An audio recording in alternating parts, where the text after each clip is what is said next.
So this is a rerun special, season 5, episode 5 of Nobody Asked You. I did a letter to my bully, and the reason I'm doing a rerun this time around is because I put music behind it, and I felt like I needed to do it over without the music. And so I am going to do it straight up, no sound in the background. Dear bully, I want to say thank you. Thank you for underestimating me, into thinking that I was a weak target, for entrusting in me your aggression, your lack of empathy, your psychological trauma, your anger, your depression.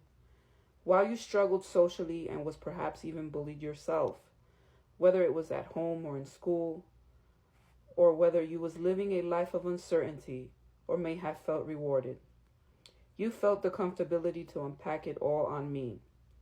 You felt I was vulnerable enough to handle this treatment. You honestly thought I was weak and scared to stand up for myself. And you are absolutely right. I was scared. I felt like I couldn't handle you at the time. I feared you. You made me sad. I felt like I had no power or voice to succeed in telling you that I wanted you to stop. I wanted to ask you why me, but I was too afraid to even ask. I even may have felt like I was deserving because I was scared to stand up to you. But honestly, you are my reason of fuel and success, and so I seriously kept you in my mind, and your presence, your treatment played over and over in my head. You are seriously goated because you helped me. See, I am able to relate to you because I was bullied too. My bullying started earlier than perhaps even yours.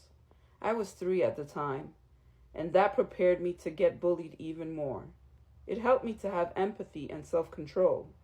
You may laugh, but I was exercising those responses well before realizing that I had these superpowers. I just didn't know it yet. And at times, I almost became just like you, allowing my bitterness and anger to overtake my emotions, making choices that truly ended up hurting me more and scarring me to the point that I couldn't and didn't want to live with myself or in the presence of others. But I knew that that's not what I wanted. I have felt severe pain and was weak, full of grief. The tears I cried were a way of my release of emotions, and even that response put me in an intense position to be ridiculed and yet again perceived as weak. I wanted to be better than you, and I believe I have. And when I say that I am better, I'm not saying it because I wanted to compete with you. I actually at times wanted to be just like you. I contemplated the behavior and thought, this is the way I will get what I deserve, the respect and admiration I desperately felt I needed, and most importantly, validation. But that didn't bring any happiness. It just made me feel worse. It made me feel like I was giving into the pressure of obliging my enemy and giving him the power to break me. I wanted to move from a place of love and unity, and yet every striking blow was trying to tear me apart on the inside, to break my integrity, principles, and values. I had to tap into what beauty and qualities I possessed to become a truly authentic version of myself. See, another superpower of mine is humility. Through that power, I'm able to thank you today. I wouldn't be who I am today if it wasn't for you. The principles of treating others the way you want to be treated is embedded in me. I didn't want to be this way because of how it made me feel.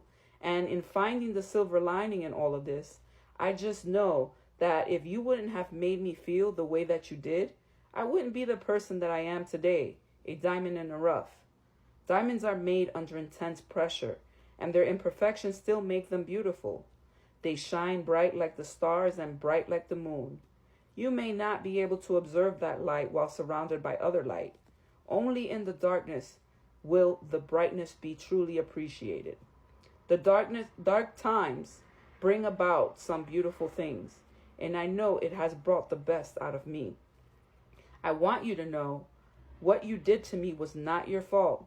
I was chosen by the Most High to be his daughter, and so I became a target for my father's enemy, and he used you because you didn't know any better. So I forgive you because you didn't want to do these things. The sad part is, you didn't know the superpower you had in causing the greatness you did.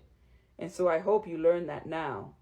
Your behavior was somehow needed in order to help me, and for that reason I write this to you today. Sometimes people never learn and become old and bitter and continue down the same path. Don't let that be you, bully. But if you are bully, then just understand that your behavior may fire someone up, or maybe not. I also want you to know that we all struggle and our battles are not with each other, but a spiritual one, and we must feed our souls to be a better version of ourselves. The bigger bully wants to intimidate, persecute, and oppress us because our real bully doesn't have a chance like you and I. The person who habitually seeks to harm or intimidate or perceives us as vulnerable. He is a ranting, domineering bully who wants to torment us. Main reason being that they lack the backing and support that we all have access to. I make the choice to use them because I know I have them thanks to my Father who gifted them to you and I. He even sent a model for us to follow closely. The model I use as my guide teaches me how to conquer what I find to be difficult to overcome at times. The pain you cause is temporary, but the spirit of love, joy, peace, patience, kindness, goodness, faith is everlasting. My need not to be molded into something that creates a spirit of competition, causing others pain or grief, is not what I want to emulate. I will continue to be made strong with the power of my God to be the change I want to see and to uplift and guide my younger generation to the best of my ability and to show up for someone else in the way I needed someone to be for me. I share my scars as a representation of strength and served me well because I was strong enough to bear what has been thrown my way because you perceived me from what you saw on the outside. However, my Heavenly Father perceives me from the heart, and through His help, He has refined me so that my brightness shines from within. And as I end these words, I would like for you to know that you no longer have power over me. With this letter, I am declaring you free from the mental prison that you have played in my head. I go on freely to find the fruitage of the Spirit and allow those qualities to be manifested in me. Sincerely yours.